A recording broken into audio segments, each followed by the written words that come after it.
Five, four, three, two, one.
Yes, yes.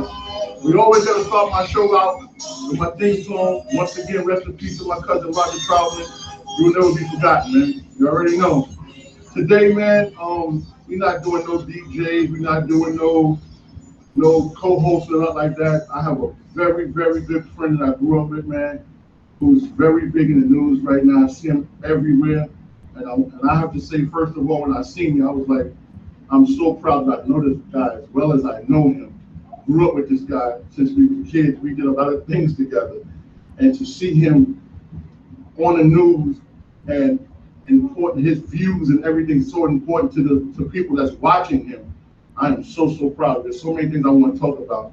I want to introduce you to my friend Dr. Darren Porcher. What's going on, D? Everything is good. Thanks for having me on. Man, this is to me this is really like really big. A lot of things going on here, and I like to like tap on some things. First of all, I want to know how did you even get into being a radio personality, stuff like that. Well, in connection with being a radio and a television personality, it started with working in the NYPD for 20 years. Okay. While the tenure in the NYPD, I worked as a police officer, detective, sergeant, and lieutenant, and I performed in a multitude of functions while I was in the NYPD. Um, in addition to that, I was able to obtain my bachelor's degree, my master's degree, my doctorate degree here at Fordham University. Wow. Okay. So one of the things that I realized is a lot of the police and community relations were somewhat, I want to say distorted, but it was a very dysfunctional relationship. For a period of time, my investigative officers working in the Internal Affairs Bureau as a lieutenant, coupled with, it was also a stint where I trained recruits in the police academy as a sergeant. And I ended it up as a lieutenant in the Community Affairs Bureau, where I really had the chance to kind of reach out and touch the community, so to speak. So what I did in many instances, I tried to infuse the education with the connection with the community, and it now translates into this media piece, if you want to refer to it as that. So I'm a person that, I'm a native of the Bronx, and I have a strong interest with where the community is and what direction the community is moving forward with. And a lot of it, we take in consideration the political campaigns that are afoot at this point, whereas we have Donald Trump on one side, we have Hillary Clinton, and we have two other various candidates. And we have to take in consideration, where do we land as a community in connection with these candidates?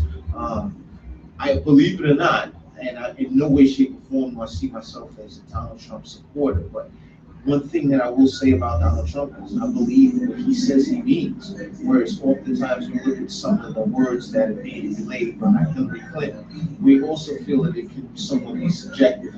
But the end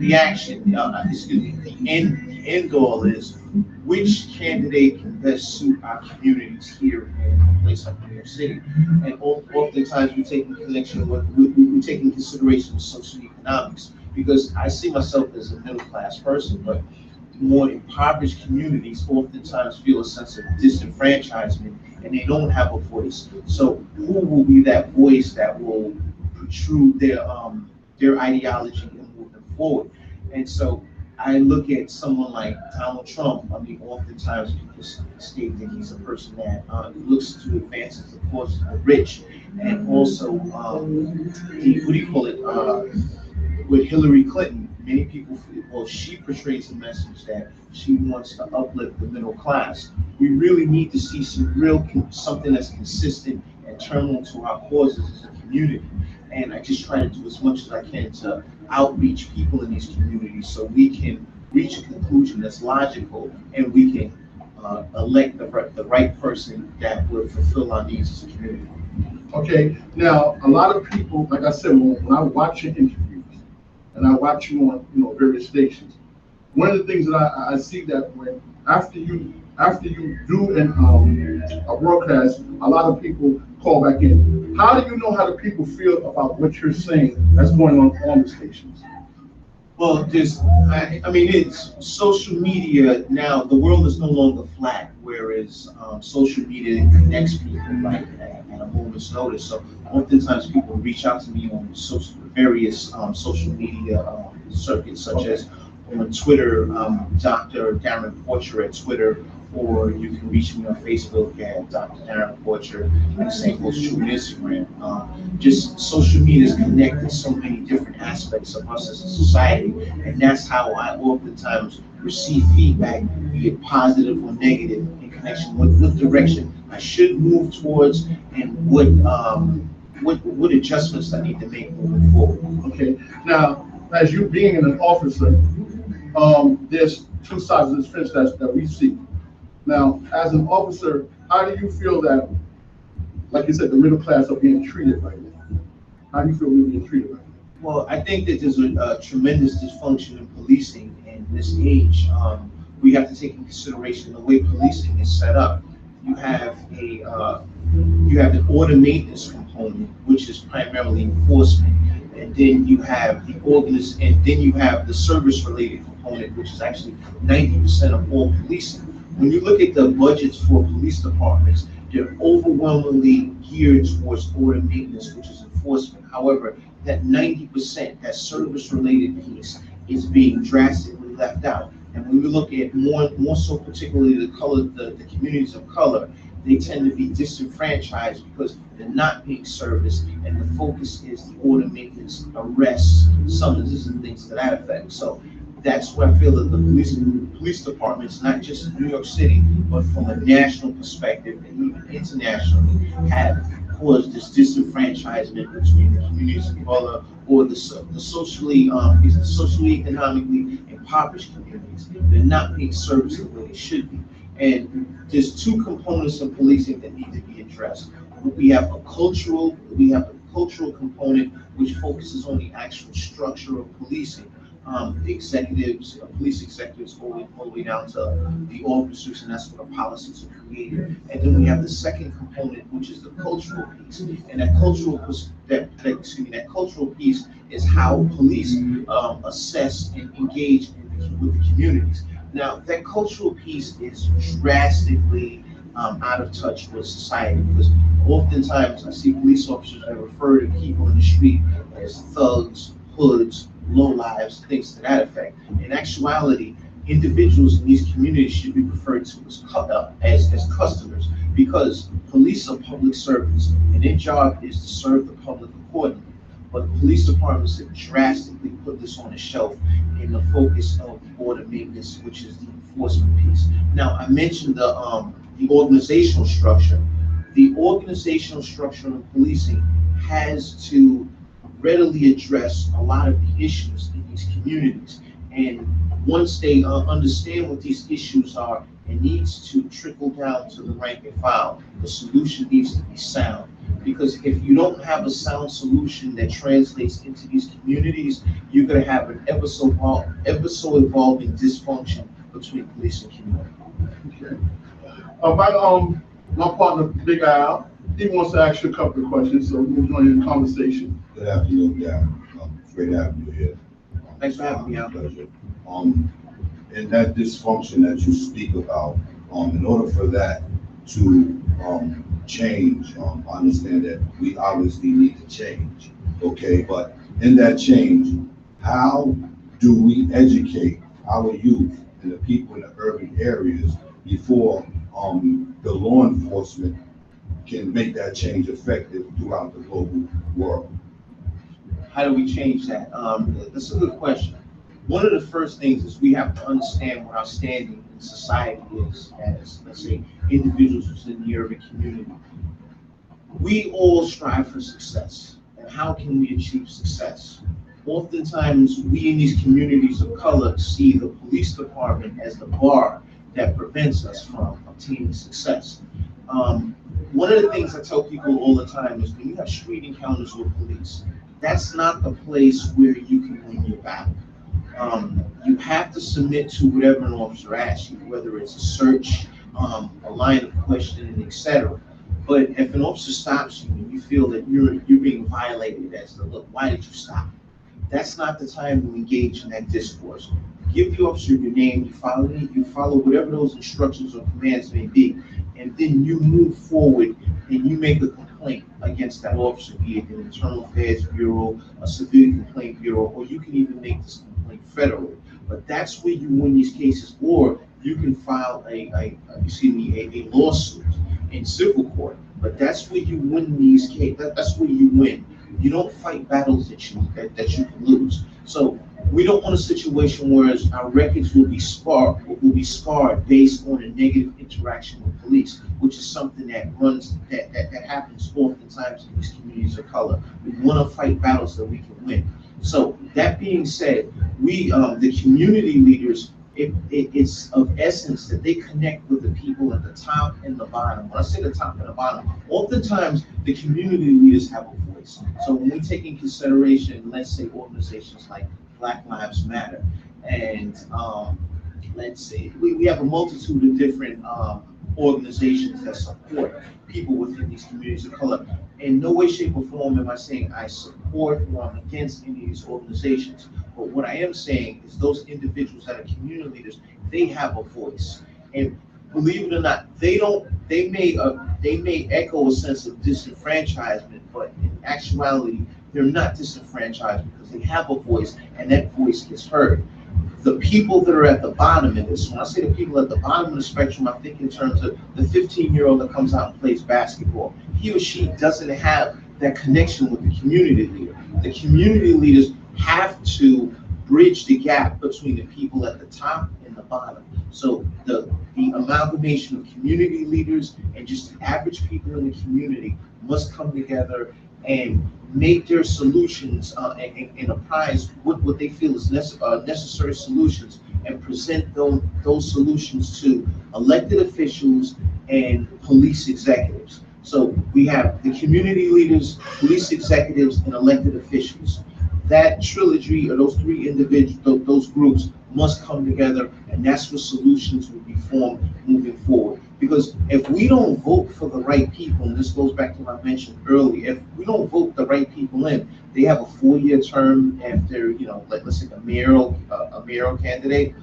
After that, we got to vote that person out. We need to put someone in that's going to advance our ideology in these communities of color or these socioeconomically impoverished communities. Okay, great answer. Speaking of leadership, there was a time that the leadership in the communities had a strong hold over what was going on in their community. And one of the prominent areas was the church. It seems that nowadays that most churches are inactive in their communities, and they're not bringing the youth and the families in order to give them what is necessary and educate them on the things that are going on in their neighborhoods. Can you tell us why? Do you have any opinion on why this has happened? Well, there's been a combination of things. When we look at churches, for example, houses of worship. When we just look, we take in consideration religions and what people pay homage to. We have, in the past, we had, I want to say the Christian churches tended to be at the forefront of what you just mentioned. However, the landscape has changed tremendously. You have more and more people that are becoming Buddhists. They're believing in Islam. They can be let's say the Church of Scientology, etc. But the landscape, you have such an amalgamation of different religions that people are partaking in. Therefore, you don't have that solo entity of the Christian church, so to speak. So they're no longer the majority as what they were in the past. And also you have to take into consideration, we've had many, and this goes back to the 70s and even in the early 80s, we had something that we refer to as poverty pimps. We had many people that were spiritual leaders that basically enticed people to partake in whatever their movement was for the purpose of extracting commerce from these individuals and not providing them with any real solutions. And so that hurt the houses of worship moving forward. So we have to look at how these houses of worship can be effective.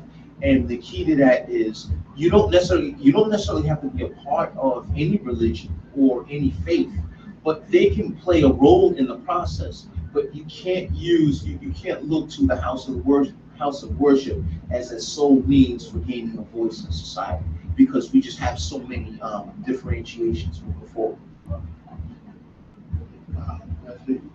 Yeah, that was strong. Yeah, I see you come with a whole lot of experience and understanding, and we need that in our community. A lot of times, brothers like you get bypassed in the areas where we really need you to be at, so that you can be effectual in the areas where things are really needed. And we thank you for coming through and being able to be a voice in the community and be visible. And that's what I like about you. You've been visible in the community. We just need more brothers like you that's willing to go out and put their own personal opinions to the side, but do the things that's really going to educate the people and get this country moving in the right direction. Thank you so much. Appreciate that. Yeah, we had another speaker that was supposed to be today, but he got called in for some different type of situation. You might know Tony Herbert. Yes, I know Tony Herbert very well. Tony Herbert is a community advocate out of Brooklyn. Right. And oftentimes, Tony Herbert and I, in many instances, have partaken in a lot of these discussions in connection with things that are occurring in the community. And we agree on a lot of things, and there's some things that we don't agree on, but at the end of the day, the discourse is necessary to get these issues out there. Right. And it just goes back to one of the things I touched on this earlier, but Black Lives Matter, for example. I don't want to say that I'm for or against Black Lives Matter, but one thing that the organization of Black Lives Matter did was they introduced the necessary narrative on a national level that the communities of color feel that they have been recipients of a miscarriage of justice. The Black Lives Matter movement has many instances stated that, look, there are two systems of justice, one for the Caucasian community and one for the communities of color. And the system of justice that the communities of color are the recipient of tend to be at the lower end of the ladder. So the organizational structure, I think it requires a lot of work in connection with a lot of things that we see with Black Lives Matter. Because oftentimes you see, I don't want to say outliers, outliers, but let's say hypothetically you may hear some members of Black Lives Matter will state, kill all police officers. And you have to look at those things from the perspective of all members in any movement may not behave the same way. The foundation may be one thing, but you have different people that will portray their message. And I just think that's one of the things that I think that Black Lives Matter really needs to do, is they need to retool the organizational structure and marshal in people accordingly. One of the things that I take in consideration is I look at Al Sharpton and the National Action Network. Whenever Al Sharpton makes a speech or he attempts to bring people in for a rally, so to speak, one of the first things that he states is, look, if you come in to bring violence and civil disobedience, don't partake in our movement. And the National Action Network, in addition to that, what they do is they employ a series of marshals. When I say marshals, meaning they're people that are members of this the National Action Network, and what their job is to police the members that are part of this group, so they don't so one person doesn't give the movement a black eye. And I just think that that's a necessary piece that Black Lives Matter needs to extract and moving forward. You know, oftentimes you hear this narrative of some people say Black Lives Matter, some people say All Lives Matter, some people say Blue Lives Matter. It's where you want to end up in a situation. I mean, that's up to you. But the key is everyone needs to be treated the right way, and it's clear that the communities of color have been a recipient of miscarriage of justice, and they need to advance their cause accordingly. It must be done in a civil way. However, it's necessary that that message gets out there and results must occur. If we don't have results, then we may need to retool our strategy and getting what's necessary. But the key is we need to stay on point and focus on attaining what's necessary. And it goes back to the voting is necessary. A lot of times you have a lot of these different groups that really look to gain people to just for the sake of voting. You know, there's a lot of misconceptions about who can be a registered voter. Depending upon where you live, if you're a convicted felon, you can still become a registered voter. You can still register to vote. A lot of people don't understand that that's something to be done, but it's really necessary if we amass the greatest number of people possible that can vote, so we can advance our ideology, both politically and societally.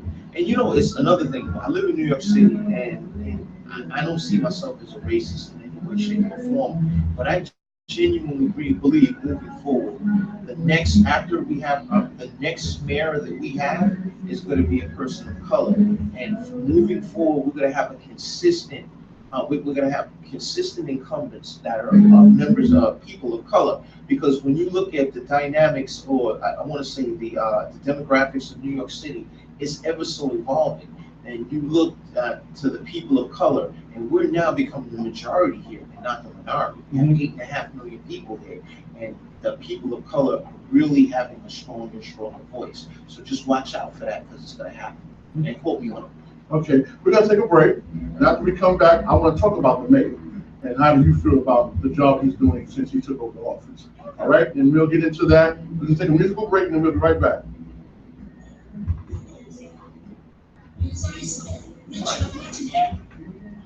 Well, speak up, man. What is it? News from the east side. Rick Corona has returned.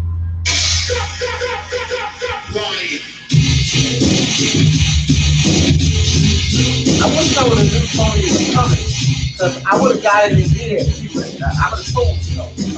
As a matter of fact, he's talking about going to show up here once a week now. Yes, I want to talk to you about doing the show too. Yeah, and I was told you one. Mayor Track USA. Yeah, That's how we got. Look, you wanna come Get on down to the old Slick River. That's somebody that's I want to talk about. Yeah, he hates the class. Yeah, that's what I'm saying. I would have hit him up. I would have told him, let it get started next week. Like I said,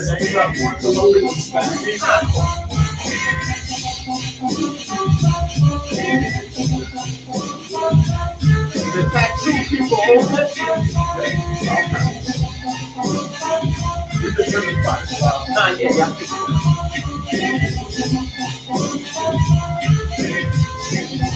There's a lot of people out here trying to sound like Ricky D. I'm trying to cause trouble because it's really small thing. But they ain't what I'm writing about is great. But then they act really conquering my crowd, and that's really very silly. Now I'm not the type that gets upset, trying to disrespect folks just to earn respect. But learn this fact,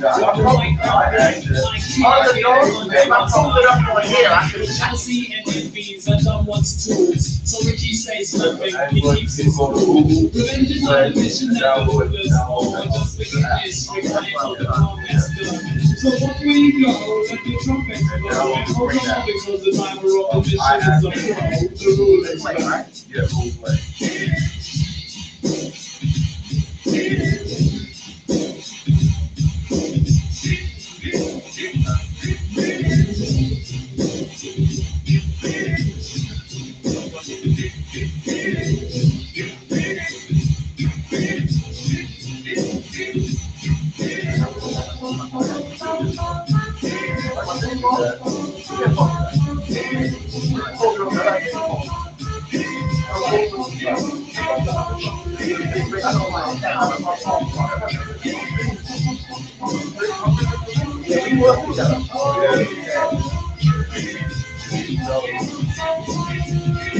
When I was chilling at this outside jam, I seen folks having a water bloods clapping their hands to beat soft records and conquer the streets like Pee Wee Herman and Clubhouse Streets. Girls miss chilling, boys rule as usual. Respect the golden rings. I hope I'm not too easy, y'all. But everyone in the house looks smashing. And I'm figuring the fashion. And just when you thought nothing couldn't get better, a news flash concealed in a bright yellow letter. I was trying to talk about the word. HCM, I might be going to correct this. At like the director of training and running the academy. Yeah, I might be going to that right now. I got to meet with the director next week.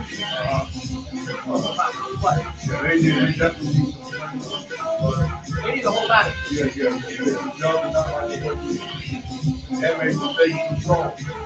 We gotta get control out.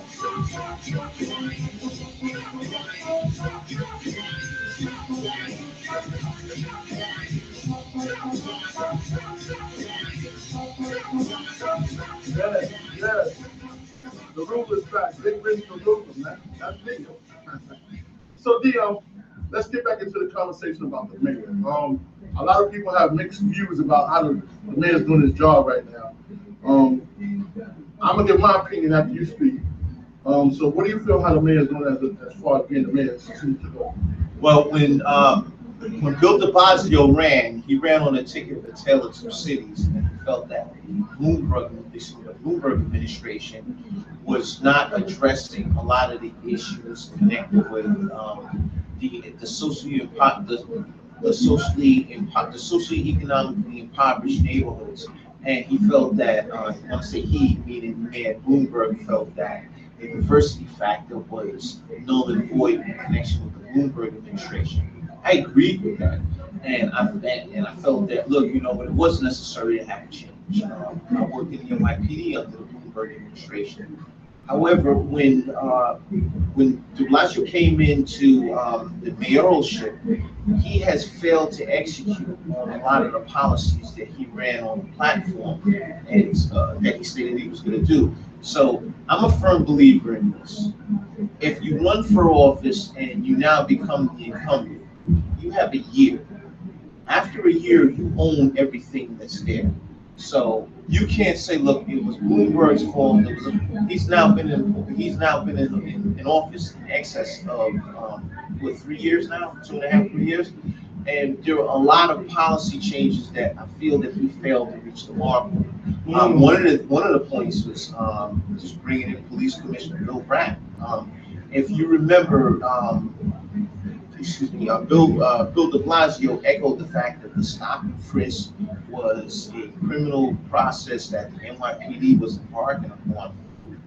Now, William Bratton was the person that implemented the CompStat mechanism, which produced the highest number of stops and frisks in the city of people of color. And now one may argue that, hey, look, you know what? The resources in the NYPD are channeled in the areas where you have the largest and the highest amounts of crime, and that's why you have so many stops in those areas. But my question is, I look in the affluent and Caucasian neighborhoods, and I take an example of marijuana possession and bike summonses. Why is it that the Caucasian community uses just as much cannabis as the people in the communities of color? However, you have an inordinately higher number of people that are arrested for possession of marijuana in the communities of color as opposed to the Caucasian communities. You still have people that are using cannabis in the Caucasian community. So that tells me that your system is flawed. Also, bike summonses. You look at the summonses that are given out for bike riding, unlawful bike riding in the communities of color as compared to the Caucasian communities. You see a big difference. But you have people that ride bikes in both communities. Therefore, that tells me that the enforcement is not being evenly applied in both communities. And therefore, this is, as the chief executive, Mayor de Blasio, this is your issue. And you can't blame this on what happened with the Bloomberg administration. One of the things that I hear also is we had a landmark case, Floyd versus the city of New York, which outlawed, I shouldn't say outlawed, but Judge Shindlin, the federal judge, stated that the NYPD is disproportionately engaging in stops and frisks in the communities of color in connection with stop and frisk in comparison to what you see in the Caucasian communities. Therefore, she felt it was necessary that the NYPD must refrain from this tactic. Okay, fine. This is something that, and then de Blasio said that, look, you know, as soon as I come in, I'm going to drop the appeal because I'm all for that decision. All right, the number of stops have decreased, but you have to take in consideration this. The number of overall stops have decreased, but it goes back to what I mentioned about marijuana possession, bike summonses. It's still been disproportionately higher in the communities of color as opposed to the Caucasian and African communities. So, to answer your question as to my assessment of the mayor, Bill de Blasio, I feel that he's failed at hitting that mark, and I just think that it's time to go. Done your 4 years, you're coming up on your 4 years next year, your term is up. I think the best case scenario for him is to leave and not even run for re-election. Have someone else come in and they can pick up the scraps and get the stick where it needs to be. Okay, now, you stated earlier that you feel like the next mayor, Myron Sanchez, will be a man of color. Yes. Do you have anybody in mind that comes to mind that you think will fit that office and be able to do what needs to be done? I think there's a couple of people. I think Eric Adams, the Brooklyn Borough President, I think that he would do a great job. I also think Ruben Diaz, the Bronx Borough President, can do a good job. Now, keep in mind, I'm not stressing identity politics in that, look, just because someone is of a certain race, they will be able to do the job. Right. However, when we look at the demographics and who's who's voting for, I mean, who's supporting who, it clearly states that it clearly shows, the numbers clearly show that the minority population has no, and I don't even want to say that we're minorities anymore. You're in a city like New York with 8.5 million people. You have an overwhelming number of African Americans and Latinos that occupy or populate the city. So they're going to vote for people that look at, that assimilate to who they are and have similar understandings of the societal goals that we have in a city like New York. Okay. So now, you, like I said, once again, you being an NYPD officer and high rank as you was, where do you want to go from here now, as far as politically, anything? What is your goal? Well, I'm also a college professor, so I mean, one of the key things is, just kind of enlightening people on the criminal justice system and the, I want to say, a lot of the rights that are afforded to those people when they're stopped by the police. I think that, venues such as yours, I do a lot of this television stuff in particular, and just kind of enlightening a lay population as to what their rights are, also and what their responsibilities are. Silence is violence too. When I say silence is violence, like if you stand on the side and you see something that's not right and you're not taking a stand, that's just as bad as the person that is harming our community. But what I'm looking to do, like I said, just goes back to just kind of getting a voice out there to the people in the communities so they can gain an understanding of what's right and what's wrong. Okay, now, one of the things that like I said, I know a couple of you, Tony, Kenny Thompson, men of color that I feel that are helping the youth people right now.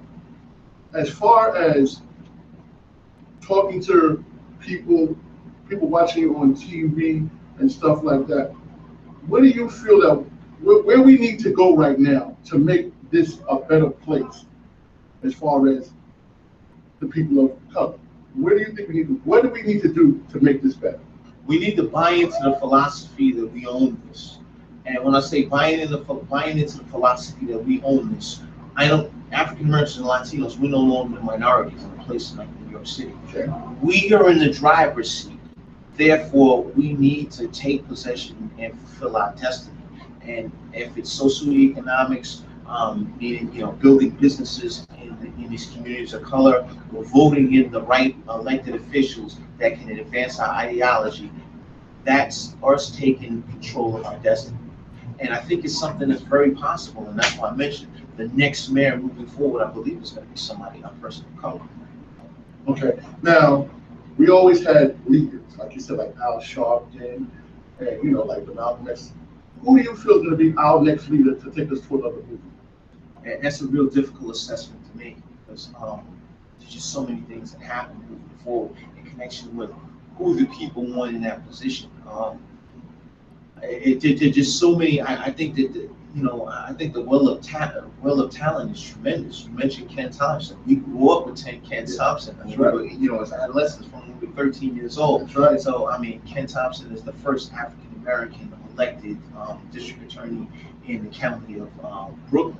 I think Ken really has a really good shot. I don't know if politics is something that, well, I mean, granted, the district attorney's position is a position is a political appointment because it's elected. He's an elected official. I don't know if that's something that he wants to do, but I really see him as a stakeholder at the table. And it just goes back to, I mentioned Eric Adams, I mentioned Ken Thompson, and I also mentioned Ruben Diaz. I think those three people, I really see one of those three people in the driver's seat moving forward. Okay, now working once again with the NYPD. Do you feel that New York City? I'm just going to say New York City. I'm not because we haven't had any shootings like that. But New York City officers, do you feel that they get treated fair, or do you feel that a lot of the stuff that's going on is against the officers? Do you feel that the officers of New York City are being treated fair? Well, I think you have vitriolic behavior on both sides. You have people that live in certain communities that they treat police a certain way. And then you also have officers that feel that they are victims of the divisive behaviors within these communities. Therefore, they don't have the level of compassion that they should for those communities. So, and it just goes back to what I mentioned earlier. We have these three components that must conjoin with the solution. We need the community leaders, we need police executives, and elected officials. The amalgamation of those three components must sit at the table and derive a solution. Police, you're gonna have police that feel that, look, I haven't been treated right. You're gonna have civilians that feel the same way, that they haven't been treated right as well. But that vitriolic relationship is not going to allow us to advance. And I think it's necessary for the policing community to mend the fences moving forward, because ultimately police are the first line of defense. If we don't have police, we're gonna have something like the movie The Purge, where it's just gonna be lawless, and that's when it's gonna be survival of the fittest. We need police to effectively maintain our society. However, the communities have a right to be treated a certain way, and the services that they pay taxes to receive should translate on the ground level in terms of these police and community interactions. Jeremy, when I was growing up, we had what was called the beat cop, and that beat cop knew everything in that community, knew all the parents, knew all the children. He kept order in that community. When he seen you out of place, he would correct you. Do you think that would be effective today in society if we had posed to put beat cops back in the neighborhoods? Well, going back to 1994, back in the 1990s, we had the police commissioner Lee Brown under the David Dinkins administration. That was an endeavor that he looked to continue. They referred to it as community policing. After Mayor Dinkins lost his re-election bid, then Rudolph Giuliani came in and he brought in our current police commissioner, William Bratton. One of the first things that William Bratton did was he got rid of community policing and he brought in something that was referred to as the CompStat theory. That's the quantitative statistics-driven policing. So the community policing went out the window. Years moving forward, now the police department is attempting soon to be police. The NYPD's chief of department, James O'Neill, who is set to be the next police commissioner, he is now introducing something that's referred to as the NCO program, which is somewhat similar to what community policing was. One of the things that people have to take into consideration, I think that is very effective engaging the community. It's far more costly to implement a system of community policing than what you see that's currently in place. Because let's look at a police car. A police car traditionally, you have two officers, and they have an area that they cover that's maybe an eighth of a square mile. We oftentimes refer to it as a sector. It's far more economic. It's far more economically successful to have two cops covering and an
or they genuinely don't have that engagement with the individual on a personal level to understand that this person, I don't want this person who is not crazy, they're just someone that may drink too much on Tuesday nights, right, and I know how to deal with this person accordingly. Right. But the cars, the police cars, I don't want to say it was a disservice, but that's what caused the downward spiral in these police and community engagements, because the officers had far more area to cover, and they didn't have the ability to engage with these people on a one-to-one function.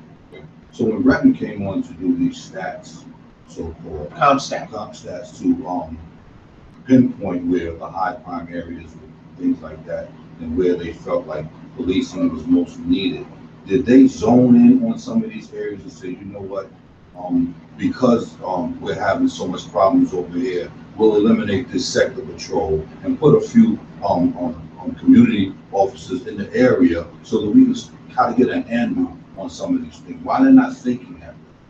Well, it started with Police Commissioner Bratton instituted a policy that was referred to as zero tolerance. And that focused on the lower level offenses such as panhandling, screeches, people that noise complaints, things to that effect. And the belief was the overwhelming majority of people that committed the larger offenses will commit the lower level offenses. So if we can catch it at its lowest level, those individuals will not commit the larger offenses.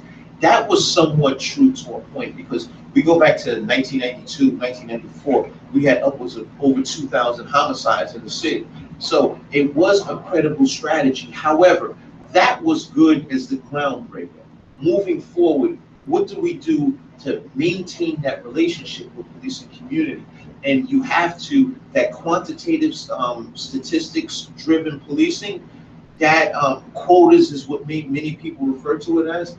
It served its purposes back in the early 1990s. However, we need to evolve into something that sustains that relationship, and that may not be the answer. And it goes back to what you mentioned, what you were used to seeing when you were younger, that beat cop, so to speak. Right. I genuinely believe that that's going to be the answer, because what's going to happen is that officer can be proactive in preventing things. That officer that works in the neighborhood every day will know that, look, there may be a possible gang fight that's going to happen in a couple of days. Therefore, I'm going to deploy the necessary resources that can counter this before it blows up into something else. Or somebody that's breaking into people's houses. They'll have that community officer will have the ability to elicit intelligence from people in the neighborhood. Yo, this person, John Smith is the person that's breaking into people's houses. Okay, and also go over there himself and set the record straight with that person. Absolutely.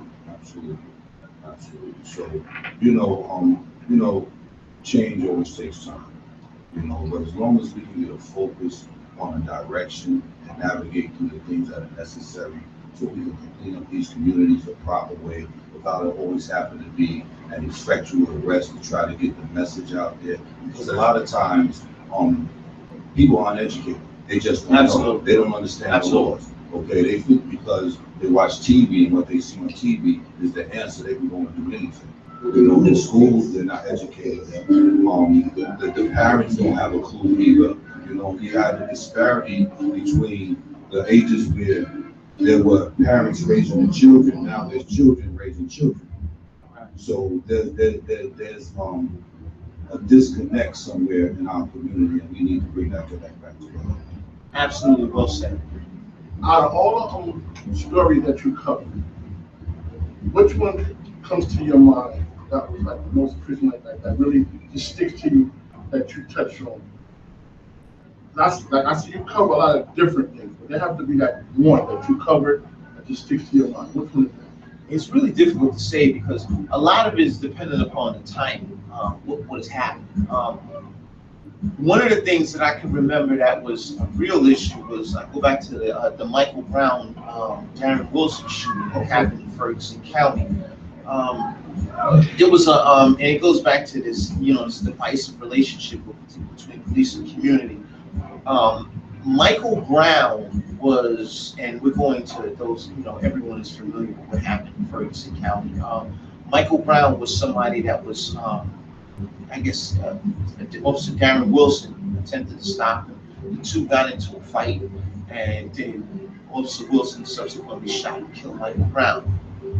Had the police and the community had a good relationship, the community might have seen that as an aberration, and it was like, okay, this just happened, but normally we have a good relationship.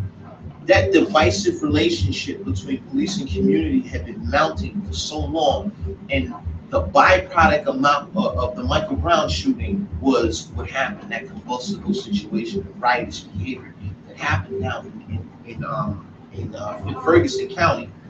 one of the things that came out of that was Michael Brown actually, like people said, you know, the hands up movement, and the hands up movement was something that was a byproduct of that.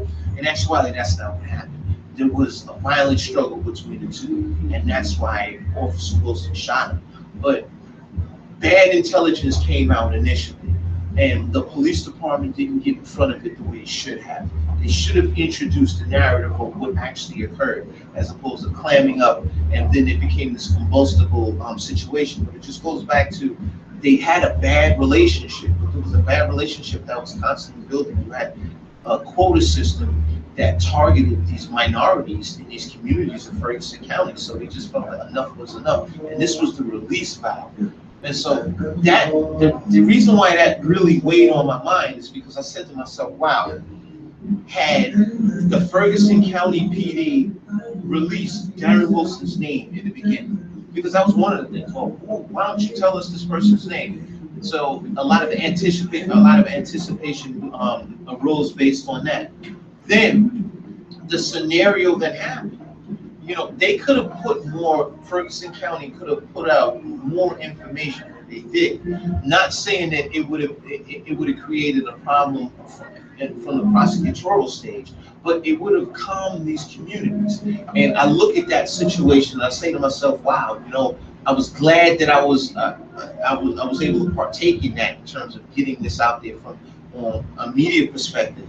But I really learned that how important it is for these police departments to get in front of these things as quick as possible. If the communities have information, they in many instances won't react in this vitriolic way that we saw that occurred down in Ferguson. But when the communities don't have information, that's when we have the combustible relationship between police and community. Okay.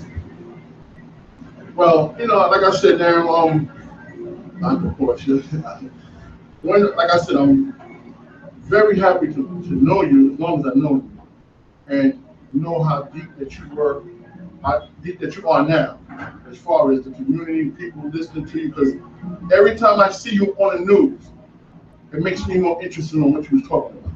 Okay. Now, truthfully, so if it wouldn't have been for you talking about it, I might not have paid as much interest. But when you break things down, Darren, like you said, like you break it down here today on my show, you make me want to look more back into things that you're talking about, like as far as like the last picture you were just talking about with the officer, and get to know the people in the community and all that stuff. Now that you're talking about it, it's just something more to look into now going forward. And like I said, I'm really blessed once again to have you as a friend, and we can talk about things like that, and to know that I can call you at any time, just like I called you so quickly, and you was here for me. You know? Absolutely. So I mean, I'm glad you had me here. Yeah, I mean, like I said, at any time the doors are open, we're gonna work on trying to get, like I said, you and Tony up here at the same time, as well as Tony gonna have his own show up here. So I'm gonna try to get you to get your own little show up here, and we can make this happen on the Sundays, whatever the case may be, whenever you're available. Because like I said, if people don't know, they can watch you on what networks now? Because I see you on various networks. Yeah, I do so much of this stuff. I'm a freelance person, so it can be anything from Channel 11 to CNN to Fox 5 News to Fox. Just a multitude of different media outlets that I partake in. So that's what we always do. Like I said, it was funny the first time I seen it. I was like, hold on. Like, not this dude, right?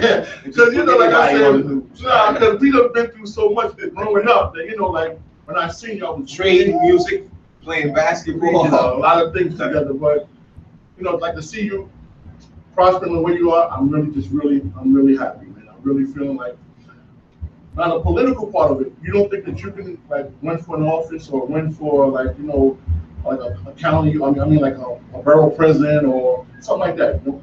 I think, you know, I really appreciate the ambition, but I don't see myself as that person that would be willing to, I shouldn't say willing to, but I just don't see my person that can be the best person that suited for those positions. I think that we have a great cast of people out there now that are up and coming, and I think that they can do a phenomenal job. I'll do what I could to support someone, but in terms of actually coming in as a candidate, it's really difficult. I'm under a lot of scrutiny as a politician nowadays, you know. You buy something from the wrong store or you loan the wrong person money, it could be a problem, so. Okay. A lot of people, I'm hearing a lot of different opinions on who should be the next president. Now, we've seen in our age time, we've seen a black president. Right. And now we might see a woman president. What do you feel about that? I think the lesser of the two evils is Hillary Clinton. And in no way, shape, or form am I a proponent of Hillary Clinton, but I just look at the other side of it, is Donald Trump. You know, the Libertarian and the Green Party candidates, they're not going to rise. Their numbers are not going to rise to the occasion to where they would actually get on the debate stage, because you need that 15%, and I don't foresee that as something that's going to happen, because the polls just don't reflect that.